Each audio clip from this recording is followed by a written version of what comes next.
कि भैया 11 वेस्ट हो चुकी है and how do I cope up with it, one shot से करूँ डिटेल बेस से करूँ। तो मैं प्रेफर नहीं करूंगा। 11th और 12th मैं दोनों ही पैरेलली पढ़ता था और इसके लिए मैं आपको एक लिस्ट भी प्रोवाइड कर दूंगा। तो नमस्कार दोस्तों, मेरा नाम रोहित शॉ है। करेंटली मैं IIT दिल्ली के मैथमेटिक्स एंड कंप्यूटिंग ब्रांच का स्टूडेंट हूँ। और भाई मेरे को बहुत सारे मेरे जो प्यारे भाई बहन हैं उन्होंने बोला कि भैया आप तो 12th पे वीडियो बनाते ही नहीं, आप 11th वाले बच्चों को भूल ही गए जो 11th से 12th मूव कर रहे हैं। तो ऐसी बात नहीं है, कसम से। अभी IIT दिल्ली में प्लेसमेंट सीजन है तो उसमें बिजी हूँ, बट उसके बीच में मैं अपना बेस्ट ट्राई कर रहा हूँ। एंड पता है जो बच्चे ऐसी स्ट्रेटेजी देखते हैं ना, 11 वेस्टेड, यूट्यूब पे कोई भैया या कोई दीदी आके बता देगा, मैं कसम से आपको एज अ भाई, एज अ खुद का छोटा बहन या छोटा भाई के हिसाब से बताऊंगा, इनमें से किसी का भी 11 वेस्ट नहीं हुआ होता। आप इनकी बैकग्राउंड या रियलिटी खुद चेक कर लो या इनसे 11 का रिपोर्ट कार्ड मांग लो, तो you are following the strategy जो कभी एग्जिस्ट करती ही नहीं थी। आज मैं आपको एक क्लैरिटी के साथ बताऊंगा कि भाई क्या चीजें हैं, और मतलब फॉर प्रूफ ऑफ एविडेंस मैं अपना 11 का रिपोर्ट कार्ड भी शो कर दूंगा, ताकि आपको पता चले कि हाँ भाई इस बंदे की सच में 11 वेस्ट हुई थी, वहां से इसने फर्स्ट अटेम्प्ट में IIT JEE एडवांस और JEE मेंस क्रैक करा, and how I did it. मेरे को इस वीडियो में आप सभी का एक कमेंट चाहिए कि आई विल वर्क हार्ड। मेरे को सब मेहनत करते हुए दिखने चाहिए। और एक छोटा सा रिक्वेस्ट, लाइक हम 5000 लाइक का रखते हैं। 5000 लाइक होते ही मैं मॉड्यूल रिव्यू जल्द से जल्द लेके आ जाऊंगा एंड मॉड्यूल का गिव अवे भी करूंगा। तो प्लीज लाइक कर देना, रुक के एंड सब्सक्राइब कर देना, प्लीज रुक के लाइक कर देना एंड सब्सक्राइब कर देना।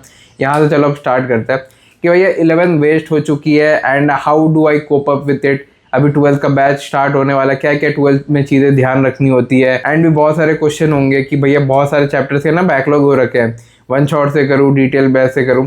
तो सबसे पहली कन्फ्यूजन मैं इस चीज़ का क्लियर करता हूँ कि one shot was a detail lecture. अगर आप at this point of the preparation हो तो मैं प्रेफर नहीं करूँगा कि आप वन शॉट के लिए जाओ, आप बैच के लिए जाओ, क्योंकि अभी प्रिपरेशन में टाइम है, लगभग समझ लो 8 महीने का राउंड बचा हुआ है जब आपका JEE मेंस सेशन 1 होगा।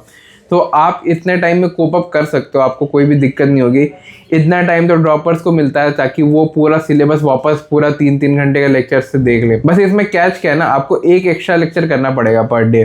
समझ लो कि आपको अभी 12th में हो, आपको 2 लेक्चर करवाया जाता है बैच में, आप कोई से भी बैच कर रहे हो। एंड उसके बाद नेक्स्ट क्वेश्चन आप पूछोगे कि भैया डिटेल बैच से अगर करूंगा ऐसे तो सिलेबस कंप्लीट हो पाएगा? ऐसे ही ऑलरेडी बहुत बैकलॉग है। तो भाई डेफिनेटली हो पाएगा। जब ड्रॉपर्स ही कर पा रहे हैं तो आप क्यों नहीं कर पाओगे? दूसरा, मैं रेगुलर स्कूल के बच्चों के लिए भी कुछ बोलूंगा, क्योंकि उनको भी स्कूल जाना होता है एंड 75% अटेंडेंस का क्राइटेरिया वगैरह। How do you manage with that? सबसे बेस्ट इसका जो सॉल्यूशन मैं दे सकता हूँ ना, जो मैंने खुद ने भी फॉलो करी थी, मैं खुद भी रेगुलर स्कूल का स्टूडेंट था, कि भाई अपने टीचर या प्रिंसिपल से एक बार बात करके देखो। क्योंकि 12th में अगर आपका बैकलॉग है एंड 12th में अगर आप स्कूल जा रहे हो तो आपकी प्रिपरेशन हैम्पर होगी। बोर्ड्स में तो any how you will score, मतलब बोर्ड में आपको बस मैं बोलूँगा कि 1 महीना लगता है बोर्ड्स की प्रिपरेशन करने में। उसके लिए आपको स्कूल जाना उतना नेसेसरी नहीं है। टीचर से बात कर लो, प्रिंसिपल से बात कर लो, पेरेंट्स को ले जाके बात कर लो, उनको कोई और रीज़न बोल दो कि भाई मैं एक हॉकी का बहुत बड़ा प्लेयर हूँ, मेरी टांग एक नकली है, कुछ भी रीज़न बोल दो, but just escape that 75% criteria because you won't be able to cope it. ठीक है। एंड जब आप स्कूल जाते हो ना, दोस्तों से बातचीत होती है, भाई तूने कितना किया, तूने कितना किया, वो एक अलग फोमो क्रिएट करेगा। आप कभी भी प्रिपरेशन में अपनी ध्यान नहीं दे सकोगे। ये अपने पर्सनल एक्सपीरियंस से ज़्यादा भाई आपको शेयर कर रहा हूँ। तीसरी चीज़ है, भैया 11 वेस्ट हो रखी है, 11 में बहुत सारे चैप्टर मैंने किए नहीं है, क्या करना चाहिए? स्वाहा हो रखा है preparation and I am starting again. कुछ टिप्स हमारे लिए भी। ठीक है। सबसे पहली चीज़, अगर आप 11 से अभी 12 मूव कर रहे हो, ठीक है, just focus on the 12 part.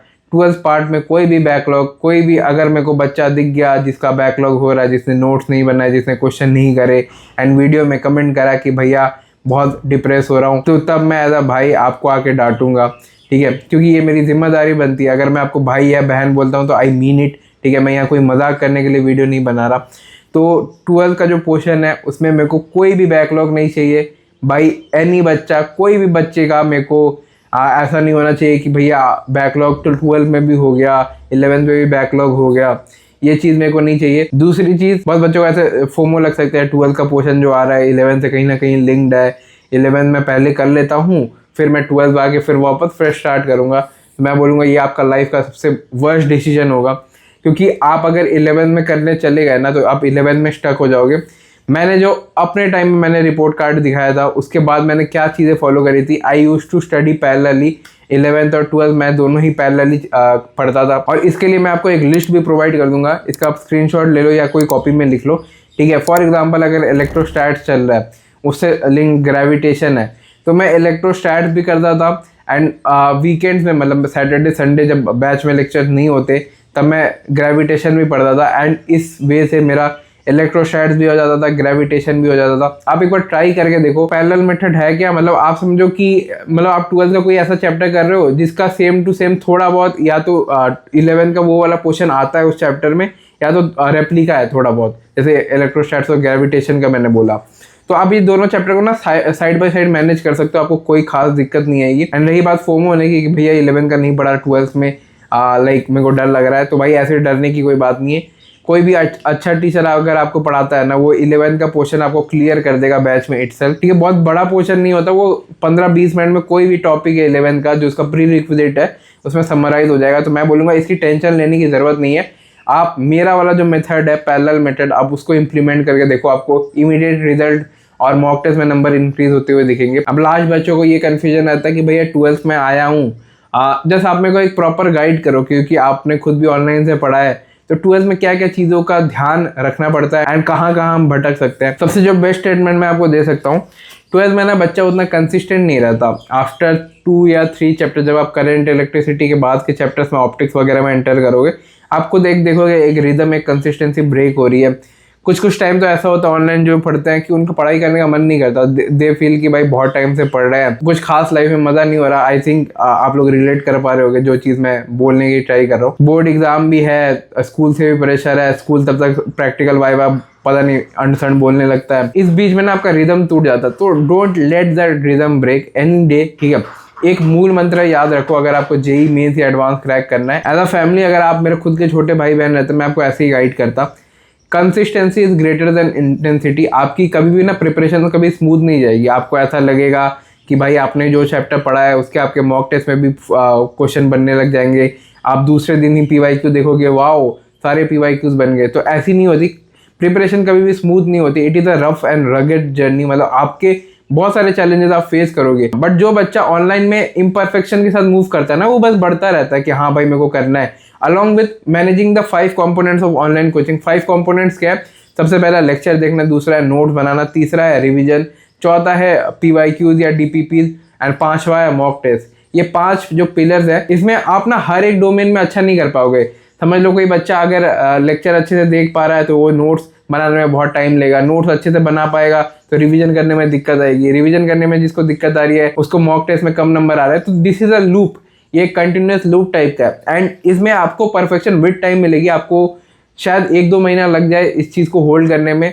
And आप इम्पेशेंट मत होना इस बीच में। मेरी जो सबसे बड़ी गलती थी 12th में, मैंने यही करी कि मेरे को ना रिजल्ट जल्दी चाहिए कि भाई आज लेक्चर करा हूँ, आज यही एडवांस के क्वेश्चन कर लूँगा। ऐसी नहीं होती, it is a gradual journey, आप धीरे धीरे लेवल अप करते हो। एंड विद दैट, ठीक है, मैं इस वीडियो को एंड करूँगा। मेरे को वो कमेंट तो सबका चाहिए कि भैया I will work hard. And दूसरी चीज़, इस वीडियो को लाइक कर दो। मॉड्यूल रिव्यू मैं जल्द ला रहा हूँ, 5000 लाइक का एम रखा हूँ, और जितने भी सारे बुक्स हैं मैंने ऑलरेडी अपलोड कर दिए। अगर आप लोग मेरे को दिल से बिलीव करते हो, ठीक है, इस वीडियो को वापस सुनना, लेकिन प्लीज़ प्लीज़ प्लीज़, ठीक है, आप ऐसे कोई भैया दीदी को मत फॉलो करने लगना जिसकी खुद की 11 वेस्ट नहीं है एंड वो आके आपको गाइड करने लगे, क्योंकि वो चीज़ उसके साथ कभी हुई नहीं है। You are following a strategy जो कभी एग्जिस्ट करती नहीं थी, ठीक है। This is a brutal reality check. अगर हो सके, अगर आपके पास टाइम हो तो वापस देख लेना, ताकि आपका ये साल बर्बाद ना जाए। एंड लव यू ऑल, ठीक है, मिलता हूँ किसी और वीडियो में, बाय।